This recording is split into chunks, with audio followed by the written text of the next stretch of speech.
আসসালামু আলাইকুম। ষষ্ঠ শ্রেণীর গণিত ক্লাসে সবাইকে স্বাগত জানাচ্ছি। আমি বিল্লাল হোসাইন। আজকে আমরা অনুশীলনী 2.3 এর দ্বিতীয় পর্ব সম্পন্ন করব। প্রথম পর্বে আমরা 1 থেকে 14 নং এই কয়টি প্রশ্ন সমাধান করেছিলাম। আজকের ক্লাসে আমরা 15 থেকে 24 নং এই প্রশ্নগুলো সমাধান করব। যারা ক্যাডেট কলেজ ভর্তি পরীক্ষা দিতে যাচ্ছ তাদের জন্য ক্লাসটি গুরুত্বপূর্ণ। চলো শুরু করা যাক আজকের ক্লাস। 57 পৃষ্ঠা 15 নম্বর সমস্যাটি হচ্ছে 7 কেজি চালের দাম 280 টাকা হলে 15 কেজি চালের দাম কত?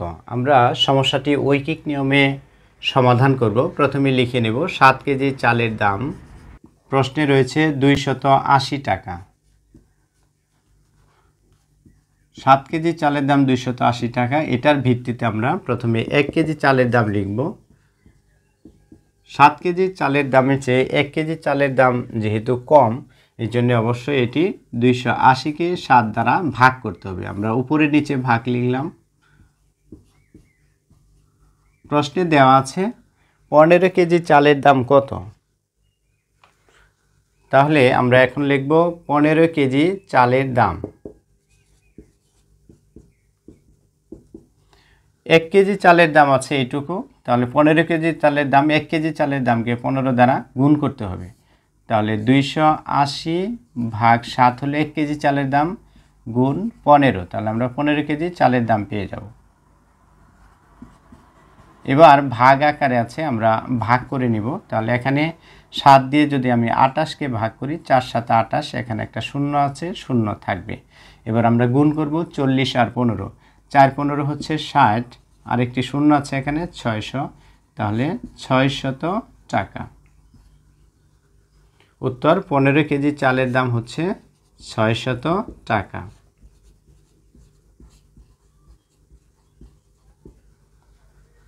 16 নম্বর প্রশ্নে রয়েছে একটি ছাত্রাবাসে 50 জনের 15 দিনের খাদ্য মজুদ আছে, ওই পরিমাণ খাদ্যে 25 জনের কত দিন চলবে?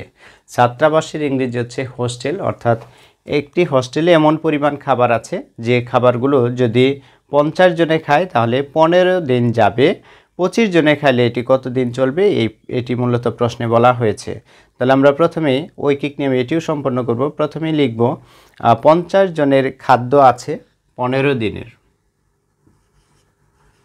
50 জনের খাদ্য আছে 15 দিনের, অর্থাৎ ওই হোস্টেলে বা ছাত্রাবাসে যদি 50 জন ছাত্র খায় তাহলে তাদের চলবে হচ্ছে 15 দিন।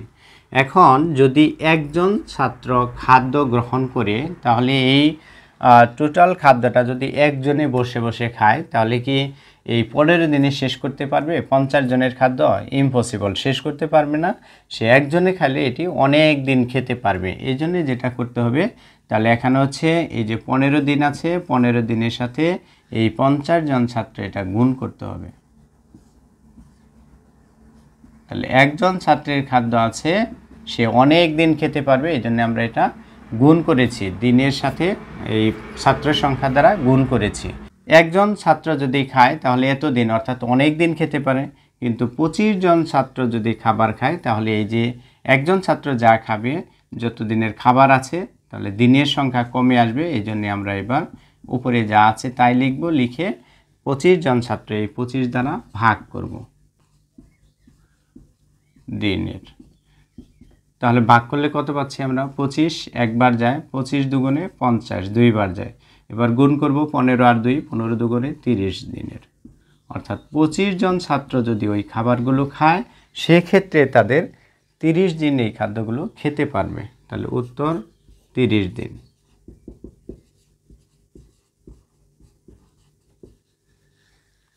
17 নম্বর প্রশ্নে বলা আছে একজন দোকানদার 9000 টাকা মূলধন বিনিয়োগ করে প্রতিদিন 450 টাকা লাভ করে, তাকে প্রতিদিন 600 টাকা লাভ করতে হলে কত টাকা বিনিয়োগ করতে হবে? তাহলে 450 টাকা যখন লাভ করছে তখন সে বিনিয়োগ করছে 9000 টাকা। এখন যদি সে বেশি লাভ করতে চায় তাহলে তাকে বিনিয়োগও বেশি করতে হবে। আমরা প্রশ্নটি সেভাবেই সাজিয়ে লিখব, ঐকিকটি আমি এটিও সম্পন্ন করব। তাহলে প্রশ্ন অনুযায়ী 450 টাকা লাভ হয় ৯,০০০ টাকা বিনিয়োগে।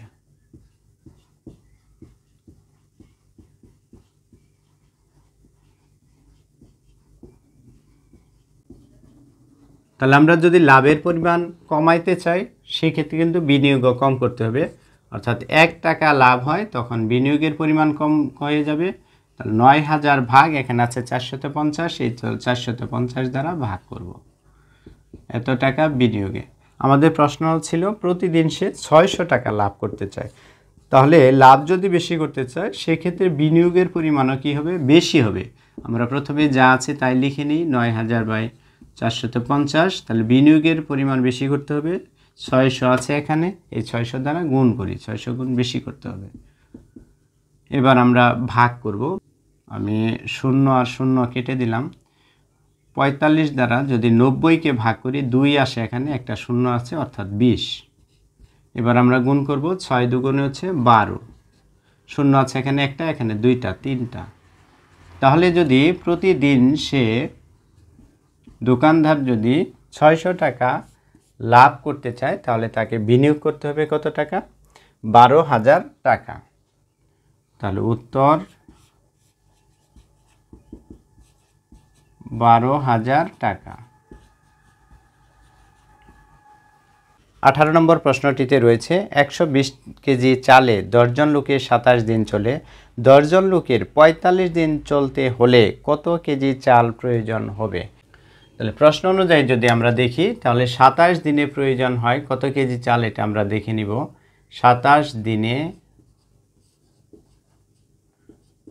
প্রয়োজন হয় ১২০ কেজি চাল। ২৭ দিন যদি ১০ জন লোকে খেতে চায় তাহলে প্রয়োজন হয় ১২০ কেজি চাল। এখন একদিনে যদি খেতে চায়, একদিনে খেতে চাইলে চালের পরিমাণ কম লাগবে না বেশি লাগবে? একদিনে খাওয়ার জন্য তো ২৭ দিনের চাল লাগবে না, ২৭ ভাগের ১ ভাগের চাল লাগবে। এই জন্য আমরা ১২০কে ২৭ দ্বারা ভাগ করব, তাহলে এত কেজি চাল। আমাদের প্রশ্ন আছে ৪৫ দিন যদি খেতে চায় তাহলে কত কেজি চাল লাগবে? ৪৫ দিনে অবশ্যই চালের পরিমাণ বেশি লাগবে, এই জন্য আমরা লিখব ৪৫ দিনে প্রয়োজন হয়। তাহলে উপরে আছে ১২০, নিচে হলো ২৭, এর সাথে আমরা গুণ করব ৪৫ দিন, অর্থাৎ চালের পরিমাণ বেশি লাগবে, এত কেজি চাল। এবার আমরা ভাগ করব, ৯ দ্বারা ভাগ করলে ৫ নং ৪৫, ৯ দ্বারা ভাগ করলে ৩ নং ২৭, ৩ দ্বারা ভাগ করব ৩ একে ৩, ৩ দ্বারা ভাগ করলে ৩ ৪ ১২, ০ আছে এখানে ৪০। এবার ৪০ আর ৫ আমরা গুণ করে দিব, ৪ ৫ হচ্ছে ২০, আর একটা ০ আছে, ০ দিয়ে নিলাম আমরা। তাহলে আমাদের প্রয়োজন হচ্ছে ২০০ কেজি চাল। অর্থাৎ ৪৫ দিনে যদি খেতে চাই ৪৫ দিন, সেক্ষেত্রে ১০ জন লোকের চালের প্রয়োজন হবে ২০০ কেজি। উত্তর ২০০ কেজি।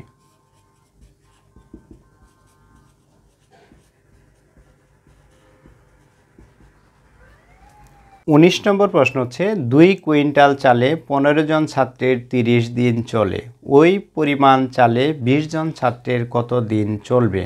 ওই পরিমাণ চাল বলতে ২ কুইন্টাল চালের কথাই বলা হয়েছে। তাহলে এখানে যেহেতু দুই ক্ষেত্রে ২ কুইন্টাল চাল আছে, এই জন্য চালের হিসাবটা এখানে না আনলেও হবে। আমাদের সম্পর্ক হচ্ছে এখানে ১৫ জন ছাত্র আর দিনের সংখ্যার সাথে। তাহলে ১৫ জন ছাত্রের চাল চলে ৩০ দিন, এটা আমরা প্রথমে লিখে নিব। ১৫ জন ছাত্রের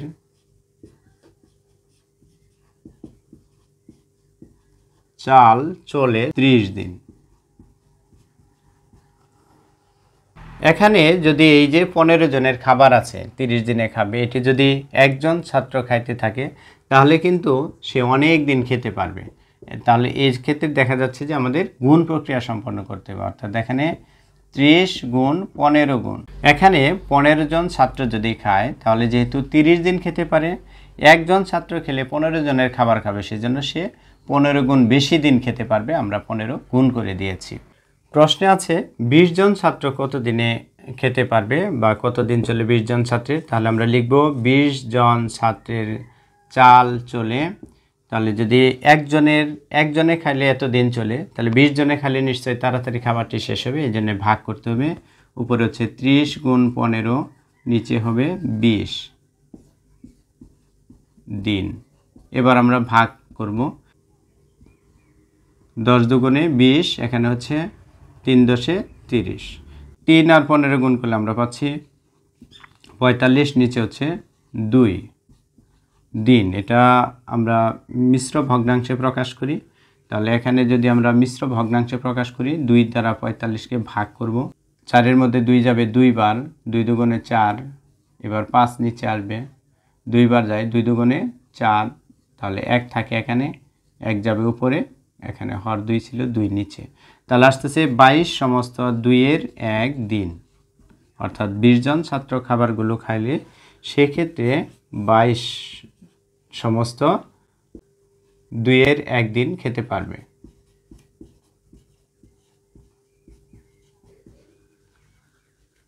20 নম্বর প্রশ্নটি হচ্ছে 25 জন ছাত্র বাস করে এমন ছাত্রাবাসে যেখানে সপ্তাহে প্রায় পানির প্রয়োজন হয় 625 গ্যালন, সপ্তাহে 900 গ্যালন পানিতে কতজন ছাত্র প্রয়োজন মেটাতে পারবে?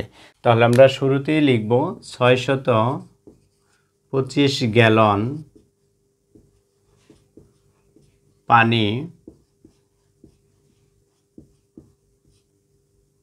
প্রয়োজন মেটায় কতজন ছাত্রের? প্রয়োজন মেটায় 25 জন ছাত্রের।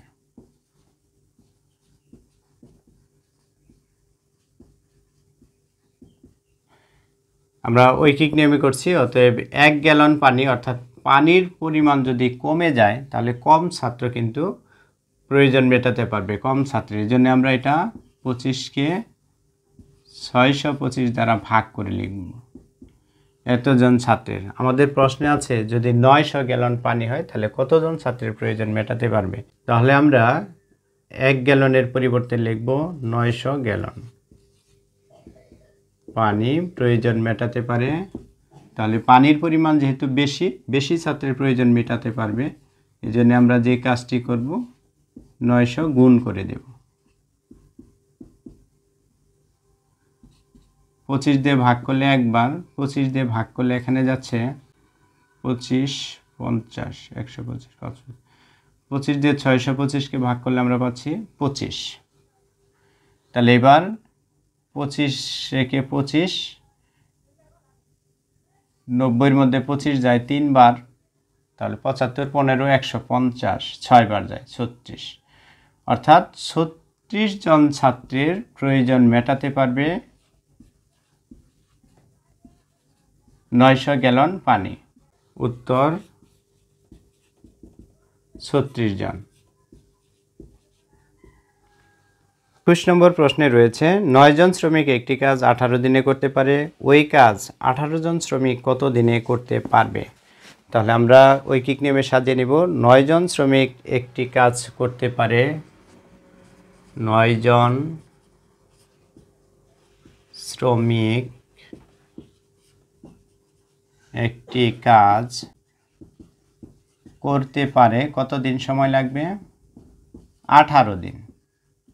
এখন একজন শ্রমিকে যদি এই কাজটি করে সেক্ষেত্রে তার সময় কিন্তু বেশি লেগে যাবে, অর্থাৎ একজন শ্রমিক আস্তে ধীরে কাজ করবে, তার সময় বেশি লেগে যাবে। এই জন্য 18 গুণ এখানে হবে 9 দিন। যদি 18 জন শ্রমিকে, প্রশ্নে আছে 18 জন শ্রমিকে কাজ করে, তাহলে কিন্তু কাজটি তাড়াতাড়ি শেষ হবে, কাজটি তাড়াতাড়ি শেষ হবে, সেক্ষেত্রে কম দিন লাগবে, কম দিন লাগবে আমাদের, এই জন্যে ভাগ করতে হবে। উপরে আছে 18 গুণ 9, নিচে আসবে এই যে এখানে 18 আছে, এই 18টা আসবে নিচে, 18 দিন। এবার আমরা যদি ভাগ করি 18কে 18, 18কে 18, কাটা গেলেও থাকলো 9 দিন, অর্থাৎ 18 জন শ্রমিক যদি কাজ করে কাজটি 9 দিনের মধ্যেই শেষ হয়ে যাবে। তাহলে উত্তর হবে 9 দিন। নম্বর প্রশ্নটি হচ্ছে একটি বাঁধ তৈরি করতে 360 শ্রমিকের 25 দিন সময় লাগে, 18 দিনে বাঁধটির কাজ শেষ করতে হলে কতজন অতিরিক্ত শ্রমিক লাগবে? 25 দিনে বাঁধ তৈরিতে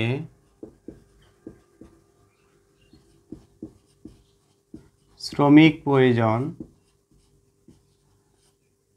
360 জন। এখন যদি একদিনে বাঁধ নির্মাণ করতে যায় তাহলে অনেক বেশি শ্রমিকের প্রয়োজন হবে একদিনে তাড়াতাড়ি কাজটি শেষ করতে গেলে। এই জন্য 360 গুণ হবে, এখানে 25 আছে, এই 25 জন। প্রশ্নে রয়েছে 18 দিনে কাজটি শেষ করবে। তাহলে একদিনে শেষ করতে যতজন শ্রমিক লাগবে 18 দিনে, অর্থাৎ একটু ধীরে ধীরে শেষ করতে গেলে শ্রমিকের সংখ্যা কম লাগবে, প্রতিদিন কম শ্রমিকে কাজ করলে কাজটি শেষ হবে। এই জন্য আমরা 18 দ্বারা এখানে যা আছে এটিকে ভাগ দিব।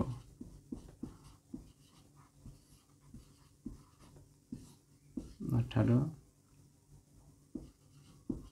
জন। তাহলে এখানে ভাগ করলে কত আছে? 18 কে 18, 18 দুগুণে 36, শূন্য আছে এখানে, শূন্য বসিয়ে দিলাম 20। এবার আমরা 20 ও 25 গুণ করব, 25 দুগুণে হচ্ছে 50, এখানে একটা শূন্য আছে, 500 জন। অর্থাৎ 18 দিনে যদি বাঁধটি নির্মাণ করতে হয় তাহলে শ্রমিকের প্রয়োজন হবে 500 জন। উত্তর 500 জন।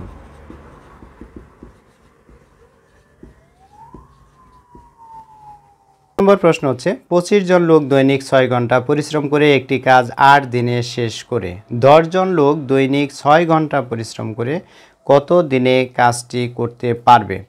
তাহলে আমরা শুরুতেই লিখব 25 জন শ্রমিক কাজটি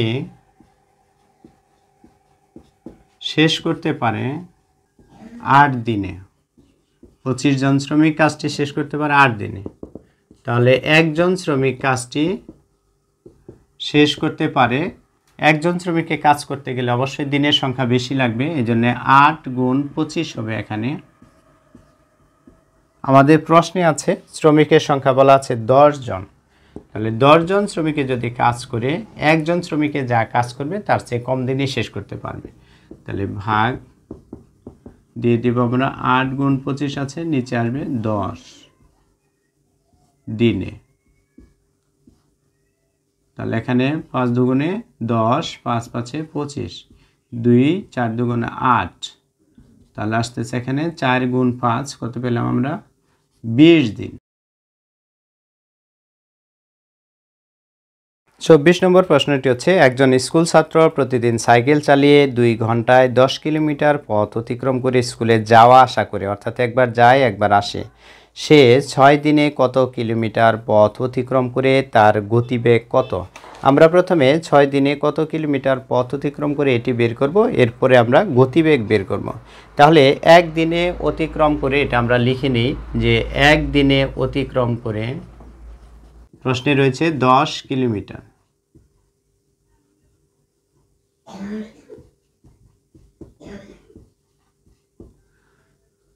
অতএব 6 দিনে অতিক্রম করে, তাহলে 6 দিনে সে বেশি পথ যাবে, এই জন্য হবে 10 গুণ 6 কিলোমিটার, অর্থাৎ 60 কিলোমিটার পথ সে 10 দিনে অতিক্রম করে। আরেকটি অপশন আছে এখানে যে 2 ঘন্টায় যায় এই 10 কিলোমিটার। তাহলে আমরা লিখব আবার 2 ঘন্টায় যায় 10 কিলোমিটার। আমাদের গতিবেগ চেয়েছেন, গতিবেগ চাইলে প্রতি ঘন্টায় কতটুকু যায় এটি আমাদের বের করতে হবে। অতএব 1 ঘন্টায় যায়, তাহলে হবে 10 ভাগ 2 কিলোমিটার। তাহলে কত পাচ্ছি আমরা? 1 ঘন্টায় যায় হচ্ছে 5 কিলোমিটার, অর্থাৎ ঘন্টায় গতিবেগ হচ্ছে 5 কিলোমিটার। তাহলে দুইটি উত্তর হবে। উত্তর নির্ণেয় দূরত্ব 60 কিলোমিটার। আরেকটি উত্তর হচ্ছে গতিবেগ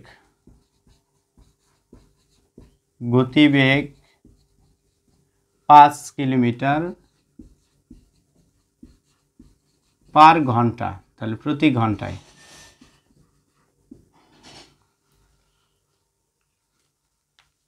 আশা করি ভিডিওতে একটি লাইক দিবে, সেই সাথে যদি চ্যানেলটি সাবস্ক্রাইব করে না থাকো অবশ্যই সাবস্ক্রাইব করে রাখবে পরবর্তী ভিডিও পাওয়ার জন্য। আরেকটি ইম্পর্টেন্ট বিষয় হচ্ছে 6ষ্ঠ শ্রেণীর সবগুলো ক্লাসই প্লেলিস্ট আকারে দেওয়া আছে, প্লেলিস্টে প্রবেশ করে সবগুলো ক্লাসই দেখে নিতে পারবে। ভালো থাকো সবাই, আল্লাহ হাফেজ।